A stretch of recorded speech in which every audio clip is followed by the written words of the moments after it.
ఒక ఇద్దరు వ్యక్తులు అతని మీద దాడి చేసి సివియర్గా అతన్ని హెడ్ ఇంజరీస్ చేయడం అయింది. ప్రస్తుతం అతను అమరాన్ హాస్పిటల్లో చికిత్స పొందుతున్నాడు. ఇంకా మాట్లాడడం లేదు. ఆ విషయం మనందరికీ గుర్తుంది.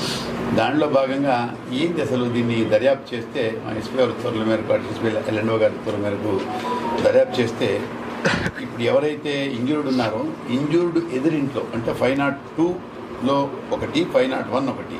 సో 501 వచ్చేసి వెంకట శివారెడ్డి అంటే ఇంజూర్డ్ది, 502 వచ్చేసి ఈ కేసు ప్రధాన ముద్దాయి అయినటువంటి గిరీష్ చంద్రారెడ్డిది ఆపోజిట్.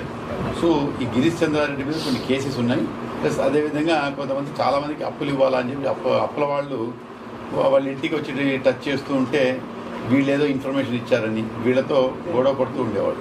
సో వీళ్ళు అనవసరంగా నా దాంట్లో కల్పించుకుంటున్నారని ఒక దాన్ని కక్ష పెంచుకొని ఇతన్ని వెంకట శివారెడ్డి గారిని ఎలిమినేట్ చేయాలనే ఉద్దేశంతో వాళ్ళు వేరే వాళ్ళకి కొంత సుపారీ మంది కొంత డబ్బు ఇచ్చి అటెంప్ట్ చేయించడం జరిగింది.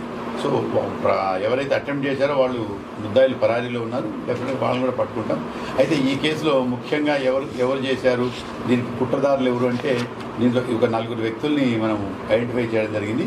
దానికి తగిన సాక్ష్యాధారాలు అన్నీ ఉన్నాయి. కుట్రదారుల మీద మనం తగిన సాక్ష్యాధారాలు ఉన్నాయి.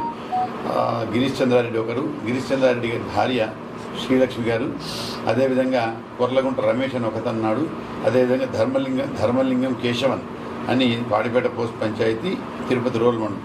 సో ఈ 4 కూడా వాళ్ళిద్దరిని ఎంగేజ్ చేయడంలోనూ ఇతన్ని ఎలిమినేట్ చేయాలనేదానికి పెట్టడంలోనూ ఉన్నటువంటి సాక్ష్యాధారాలను అనుసరించి ఈ 4 కూడా నిన్న మధ్యాహ్నం 3 గంటలకు అలిపిరి లింక్ బస్ స్టేషన్ దగ్గర అరెస్ట్ చేయడం జరిగింది.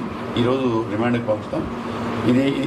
ఈ దాడి రాజకీయాలకు సంబంధించింది కాదు, పొలిటికల్ ఈక్వేషన్స్కి సంబంధించింది కాదు. కేవలం వాళ్ళకు ఉన్నటువంటి మధ్య ఉన్నటువంటి పర్సనల్ వెంజెన్స్ ద్వారా ఇది జరిగింది. సో మిగతా ఇద్దరిని తప్పకుండా ట్రేస్ చేస్తాం, అరెస్ట్ చేస్తాం. So thank you sir.